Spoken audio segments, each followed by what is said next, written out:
kull ima wixandru tanta semana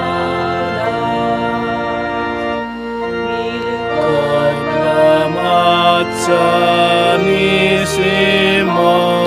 kelimna lum fiskil kelmatiek kunidaw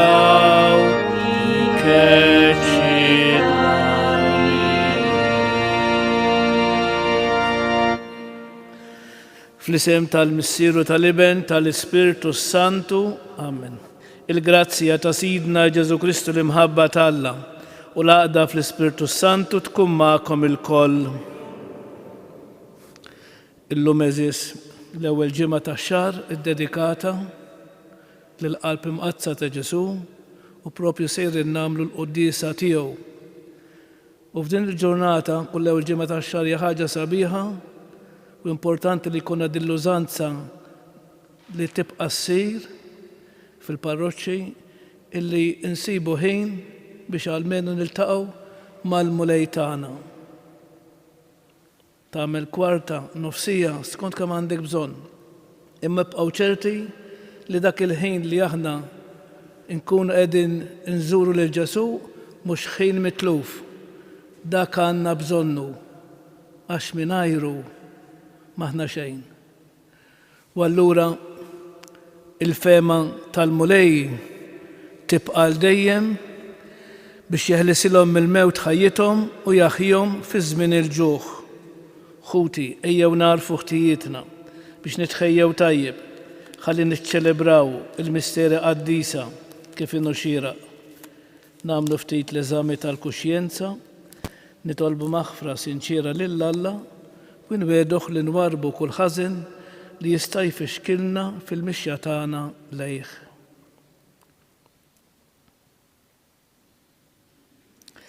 Int li tiftaħ dirajk lil midinbin u taħfrilhom mulej ħniena. Int ir-raj it-tajjeb li tara fin-naċ tiegħek Kristu ħniena. Inti li tmur tfittex in-naġa l-mitlufa mulej ħniena. Eħenna lina Alla li jista' kollox, jaħfrilna dnubietna jwassalna għal ħajja ta' dejjem. Nitolbu lill-Qudiesja b'suffraġġju tal-irbieħ tal-familja Ċefaj u l-familja Magro. O Alla, inti fil-ħnina tiegħek għoġbok tiftħilna t-teżori bla ista imħabtek fil-qalb ta' ibnek midruba bid-dnubietna. Għamil li minn qalbna natuħ xieda tal-ħajr u l-qima tagħna billi nagħmlu l-tpattija xierqa għal imħabtu bibnek Ġesu Kristu Sidna li huwa Alla u miegħek jgħix u jisaltan fl-imkien mal-Ispiritu Santu għal dejjem ta' dejjem.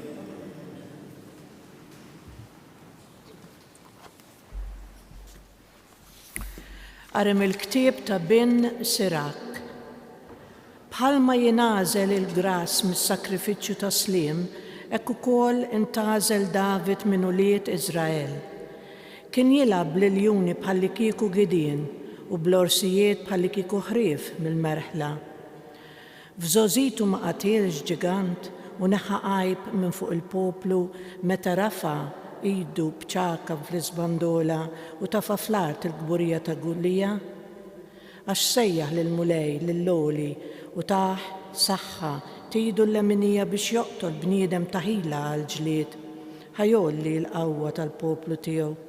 Hekk taħ glorja għal 10,000 u faħruh huma u jbierku il-mulej meta taħ il-kuruna tal-glorja, għax eret l-dewwa ta' madwaru u ġieb fix-xejn il-Filistin li kienu kontrih u farrak il-qawwa tagħhom sal-lum. F'kull ma għamel ratħajr lill-qaddis, lill-loli bi kliem ta' glorja u għanna b'qalbu kollha u ħabb lil dak li għamlu. U qiegħed għannejja quddiem l-artal biex iħollu leħinhom b'melodija ħelwa.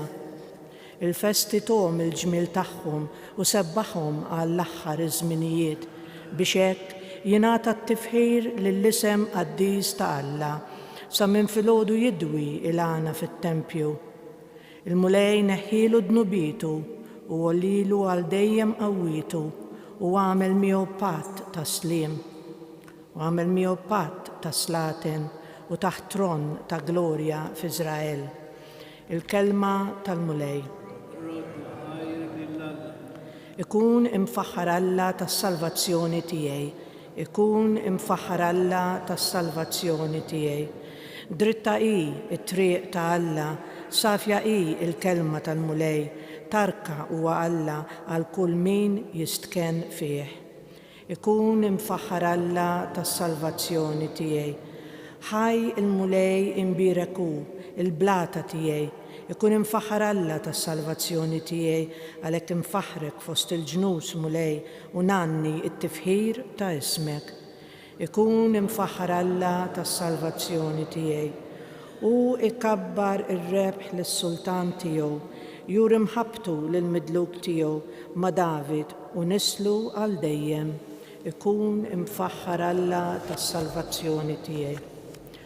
Alleluja, alleluja, alleluja. Ħinja dawk li jisimgħu il-kelma b'qalb tajba u sinċira u jagħmlu l-frott billi jżommu sħiħ. Alleluja, alleluja, alleluja.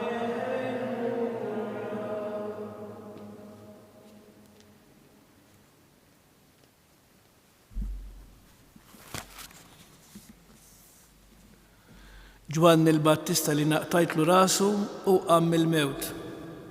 Il-mulej magħkom. Qari mill-Evanġelju skont San Mark. F'dak iż-żmien Erodi sema b'Ġesu għax ismu kien sar magħruf u xi ħud bdew jgħidu Ġwanni il-Battista qamm mill-imwiet u minħabba fekk is-setat tal-mirakli qegħdin jaħdmu fih. Imma oħrajn bdew jgħidu dan Elija u oħrajn qalu profeta bħal wieħed mill-profeti l-oħra. Iżda Erodi meta sema bih qal Ġwanni il-Battista li naqtajtlu rasu u qamm il-mewt. Għax kien Erodi stess li bat jarresta lil Ġwanni u qaflu fil-ħabs minħabba Erodja mart ħoħ Filippu billi kien iżżewwiġahu. Għax Ġwanni l-Erodi kien jgħidlu ma tistax iżżomma int il-mara taħuk. U għalhekk Erodja saret tobodu lil Ġwanni u kienet trid toqtlu, imma ma kienx tista' għax Erodi li kien jaf x'raġel tajjeb u qaddis kien Ġwanni kien jibża minnu u kien iħarsu mill-lawġ u kien iħobb joqgħod jisimgħu għad li kien jibqa' mħasseb ħafna wara li jisimgħu. Mela wasal jum tajjeb meta Erodi għalaq snienu u għamel ikla lill-kbarat tiegħu, lill-fizzjali għolja u lill-aqwa nies tal-Galilea. U bint Erodja daħlet tisfen u għoġbot tant lill-Erodi u lill-mistednin li s-sultan qal lit-tfajla itlobni kull ma trid u jien nagħtik kull ma titlobni u qalilha u ħalfilha. Titlobni x'titlobni kollox nagħtik, imqar nofs is-saltna tiegħi. Dik ħarġet u marret tistaqsi lill-omma, tgħid x'nitolbu. Ras Ġwanni il-Battista weġbiet dik, malaj reġgħet daħlet taġġel quddiem is-sultan, talbitu u qaltlu irridek issa stess tagħtini ras Ġwanni il-Battista fuq platt. Tnikka tal-aħħar is-sultan, iżda minħabba fil-ġurament u l-mistednin ma rridx jerġa' lura mill-kelma li ta'. Malajr is-sultan bat soldat minn ta' madwaru u ordnalu li jġiblu rasu. Dak mar u qatalu rasu fil-ħabs, imbagħad ġieba fuq platt u tali tfajla u t-tfajla marret tagħta lill-omma.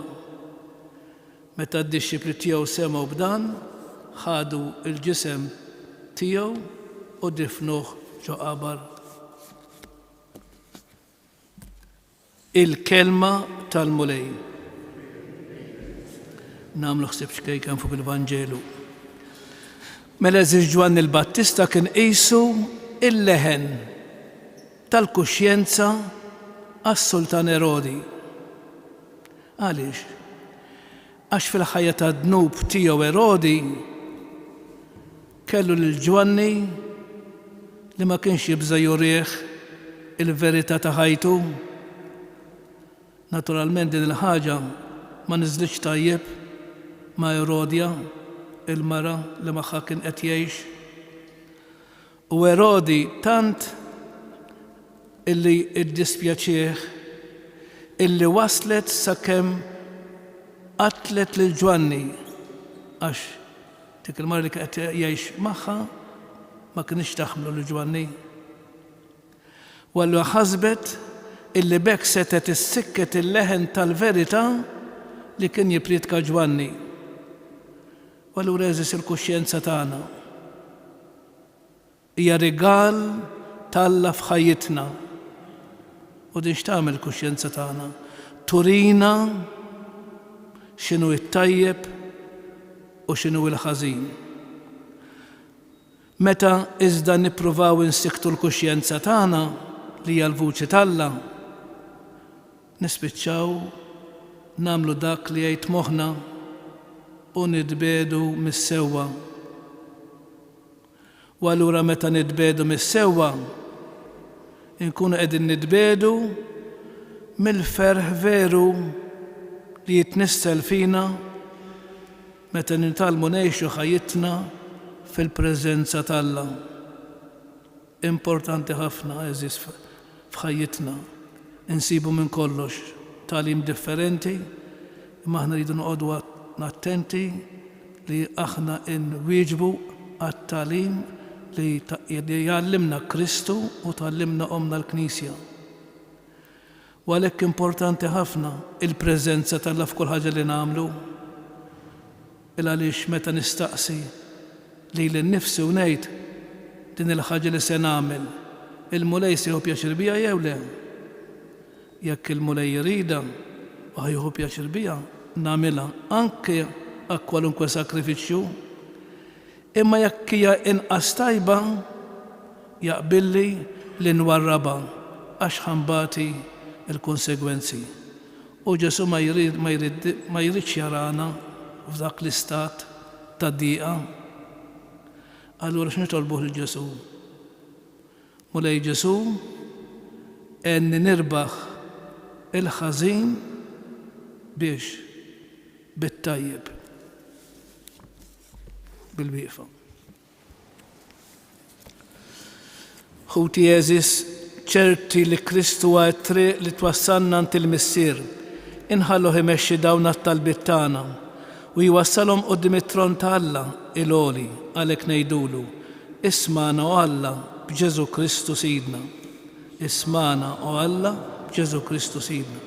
Għall-Knisja sabiex fil-waqt li tagħti xhieda l-verità taraf tidħol fid-dialogu mal-bnedmin kollha ta' rieda tajba nitolbu. U Alla b'Ġesu Kristu Sidna. Għal min huwa responsabbli mill-ħajja pubblika sabiex jaħdem għas-sewwa u għall-ġustizzja fir-rispett ta' kull persuna nitolbu. Għal dawk li huma persegwitati minħabba l-fidi tagħhom fi Kristu biex joħorġu rebbiħin bil-qawwa tas-salib nitolbu.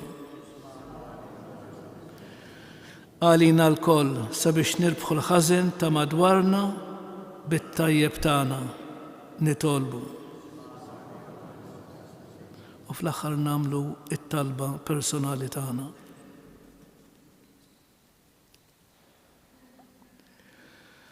U Alla nitolbuk tilqa' dawn it-talbit li aħna qegħdin nagħmlulek. Mhux għall-merti tagħna, imma fġieħ il-passjoni u l-mewt u l-qawmin ta' ibnek li jsalvana lilu ġieħu glorja issa u għal dejjem ta' dejjem. Amen.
itolbu ħuti biex dan is-sagrifiċċju tejju tagħkom ikun joġob lill-Alla l-Missier li jista' kollox.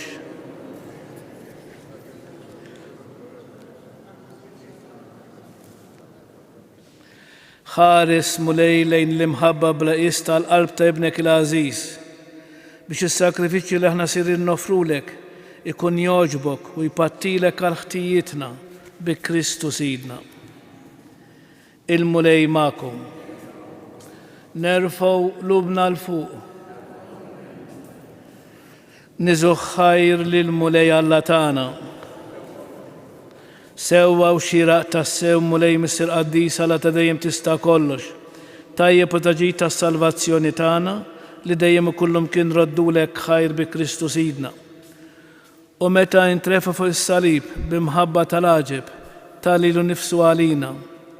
Min ġenbu minn fut xerred dem u ilma u ħarġu s-sagramenti tal-Knisja biex il-bnedmin kollha jinġibdu lejn il-qalb miftuħa tas-Salvatur u kollhom ferħana jimlew l-ilma mill-lejjun tas-salvazzjoni.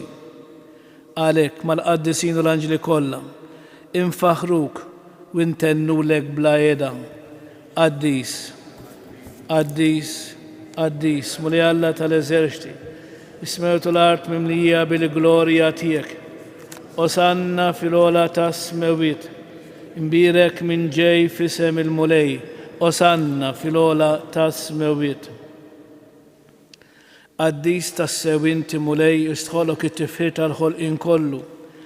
Għax bibnek Ġesu Kristu Sidna bil-qawwa tal-Ispiritu Santu, inti tagħti l-ħajja, kollox tqaddes u tibqa' dejjem tiġbor għalik poplu biex mintlu x-xemsa sanżula issirlek offerta safja. Għalhekk mulej ġejna quddiemek b'dawn l-offerti biex ikunu konsagrati lilek, miċċu kontani nitolbuk qaddishom bl-Ispiritu tiegħek biex isiru il-ġisem u d-dem ta' ibnek Ġesu Kristu Sidna li bik-mandament tiegħu qegħdin niċċelebraw dan għall-misteru. Għaxu fil-lejli fih ingħata għalina ħajl ħobs, radlek il-ħajr birek qasam tali d-dixxipli tiegħu u qal: ħudu u kulu il-koll minn dan għax dan huwa ġismi li jingħata għalikom. Mulej tiegħi u Alla tiegħi jiena nħobbok u nadurak.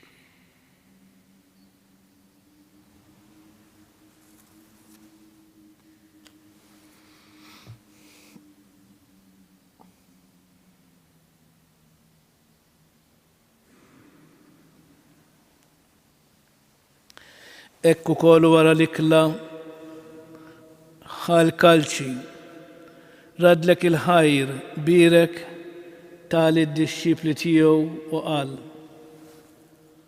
ħudu u xorbu minnu il-koll għax dan huwa l-kalċi ta' demmi tal-patt il-ġdid li jibqa' dejjem. Id-demm li jixxerret għalikom u għall-bnedmin kollha għal maħfra ta' dnubiet. Għamlu dan b'tifkira tiegħi. Mulej tiegħi u Alla tiegħi jiena nħobbok u nadurak.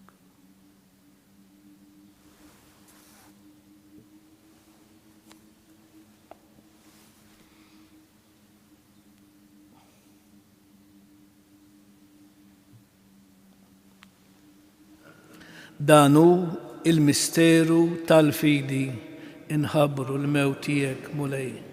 X'għandru bil-ferħ il-qamin tiegħek. Għalhekk mulej aħna nagħmlu dan b'tifkira tal-passjoni li bijebnek fdina u tal-qaw minn mitlu glorjus tiegħu fis-sema. Aħna li qegħdin nistennew nittamaw it-tieni miġija tiegħu b'raddi l-ħajr nofrulek dan is-sagrifiċċju ħaj u qaddis. Ħares nitolbuk lejn l-offerti tal-Knisja tiegħek. Għaraf fija l-vittima li bis-sagrifiċċju tagħha terġa' tħabbibna miegħek. Għamil li aħna li se nissaħħu bil-ġisem u d-dem ta' ibnek, nintlew bl-Ispiritu Qaddis tiegħu u nkunu ġisem wieħed u ruħ waħda fi Kristu. Nitolbuk li għamel minna offerta li tibqa' dejjem qudiemek biex inkun nistgħu niksbu l-wirt mal-mażulin tiegħek, mal-Verġni Mqazzo Malla Marija, ma' San Giuseppe Żewġa, ma' San Ġwan Battista mal-Apostli, mas-Saċerdot San Ġorġ Preka, mal-Qaddisin kollha li kif nittamaw jidħlu dejjem għalina qudiemek. Għamel nitolbuk mulej li din il-vittma li terġa' tħabbibna miegħek tkun taslimu salvazzjoni għad-dinja kollha. Wettaq fil-fidi u fl-imħabba l-Knisja tiegħek tul il-mixja tagħha fid-dinja il qaddej tiegħek il-Papa Franġisku, l-Isqof tagħna Anton, l-Isqfiet u l-Ministri kollha tiegħek u l-poplu kollu li inti ksibta għalik. Ilqa bit-tiba talb xoqata dil-familja li inti ritta tinġabar madwarek. Qader mis-sirħanin lillu li dek kollha kull fejn jinsabu waqqadhom miegħek il-koll.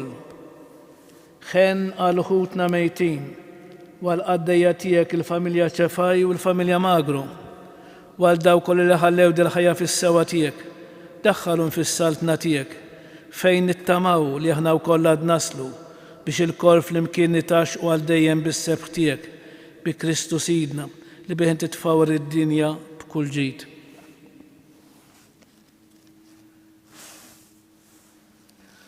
Bi Kristu, ma' Kristu u fi Kristu jingħata lilek Alla missier li tista' kollox flimkien ma' l-Ispiritu Santu kull ġieħ u glorja għal dejjem ta' dejjem.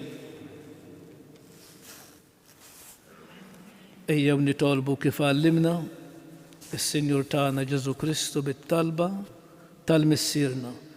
Missierna li inti fis-smawiet jitqaddes ismek, tiġi saltnatik, ikun li trid int kif is-sema hekk da fl-ard. Ħobżna ta' kuljum atina llum, aħfrilna dnobietna bħalma naħfru lil mnoħati għalina. La ddaħħalniex fit-tiġrib, iżda eħlisna mid-deni. Eħlisna tolbuk mulej minn kull deni. Atina fit-tieba u l-ħnina tiegħek il-paċi fi żmienna biex inkunu ħilsa dejjem mid-dnub u imħarsa minn kull inkwiet. Aħna u nistennew u nittamaw ilena u l-miġja tas-Salvatur tagħna Ġesu Kristu. Mulej Ġesu Kristu li qed l-apostli tiegħek, inħallilkom islim nagħtikom islim tiegħi. La tħares lejn dnubietna, iżda ħares lejn il-fidi tal-Knisja tiegħek. Għatija slim u l-għaqda li inti trid fiha, inti li tgħix wis-saltan għal dejjem ta' dejjem. Il-paċi tal-mulej tkun dejjem magħkom. Għatu l-paċi lil xulxin. Il-ġisem flimkien mad-dem ta' Sidna Ġesu Kristu ikun jiswew lilna li se nitqarbnu bihom għal ħajja ta' dejjem. Ħaruf talla li tneħħi d-nubiet tad-dinja ħenna għalina. Ħaruf talla li tneħħi d-nubiet tad-dinja ħenna għalina. Ħaruf talla li tneħħi d-nubiet tad-dinja għatina il-paċi. Mulej Ġesu Kristu bin Alla l-ħaj, bil-mewt tiegħek kif rid minnek il-missier bil-ħidma tal-Ispiritu Santu. Inti tajt il-ħajja lid-dinja b'dan il-ġisem u d-dem qaddis tiegħek. Eħlisni minn ħtieti kollha u minn kull ħażin. Żommni dejjem fidi lejn il-kmandamenti tiegħek u tħallini qatt ninfired minnek.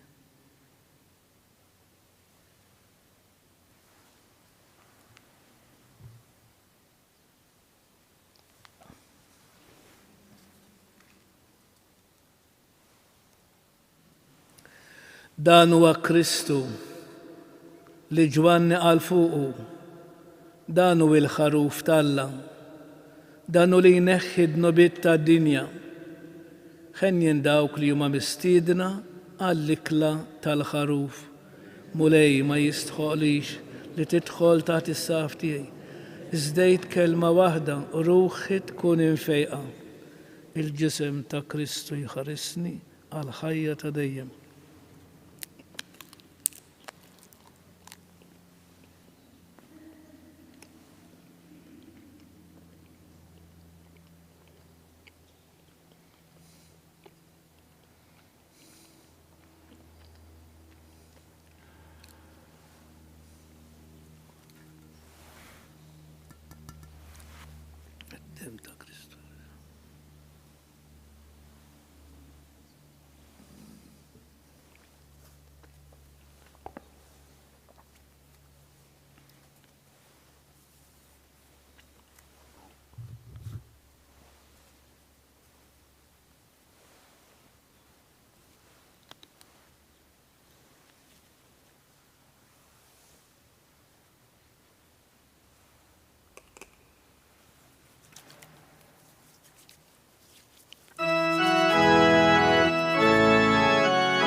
Gloria lil-Missier u lill-Liben u lill-Spiritu Santu.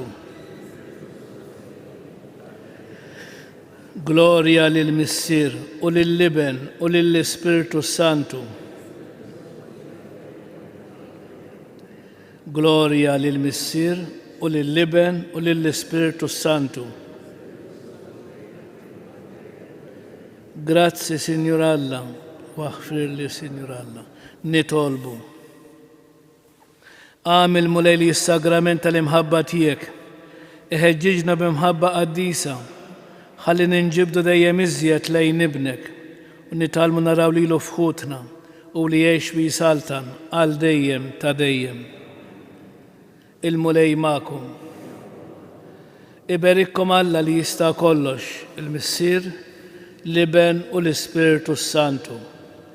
Nfaħru li l-Marija, tal-Alla u tal-bnedmi, nannula li zibaħanja bil-fer taqlu b'safin. Marija ħanina min qalbna nitolbuk, għallimna dejjem iżjed tawlid inħobbuk. Morru fil-paċi ta' Kristu.